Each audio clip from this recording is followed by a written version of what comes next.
Hello मामा ହଁ କ'ଣ କର ଝିଅ? ଯୋଉ ଶାଢୀଟା ଦେଇନଥିଲୁ ହେଲା ତୋ ମନକୁ ଗଲାନି କି? ନାଇଁ ମା ବହୁତ ଭଲ ଲାଗୁଥିଲା ଆଉ ପୁଣି କ'ଣ ହେଲା?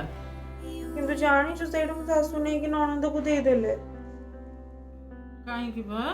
ତୋ ପାଇଁ ସେ ଶାଢ଼ୀଟା ଦେଇଥିଲି, ତତେ ଭଲ ଲାଗୁଥିଲା ତୁ ପିନ୍ଧିଥାନ୍ତୁ। ହଉ ତୁ ଛାଡ ସେ କଥା। ତୁ କହିଲୁ କୋଉ ଦୋକାନରୁ ଆଣିଥିଲୁ ଶାଢୀଟା ବହୁତ ଭଲ ଲାଗୁଥିଲା। ମୁଁ ଯାଇକି ପୁଣି ଥରେ ସେଇ ଦୋକାନରୁ ନହେଲେ ନେଇ ଆସିବି। ଆଲୋ ମା, ମୁଁ କ'ଣ କୋଉ ଦୋକାନରୁ ସେଟା ଆଣିଥିଲି? କଣ ସେଟା ବା ତୋ ଭାଉଜ ଘରୁ ଆସିଥିଲା। ତୁ କଣ ପାଇଁ ଭାଉଜଙ୍କଠୁ ଆଣିକି ମତେ ଦଉଥିଲୁ? ମୁଁ ତତେ ଦେଇ ଦେଇଥିଲି। ତୁ ବି ଭାଉଜଙ୍କଠୁ ନେଇ ଆସିଲୁ। ଏଇ ଦେଖ ମୋ ଶାଶୁ ବି ମୋଠୁ ନେଇଗଲେ। ଛାଡ ତୁ ରଖେ।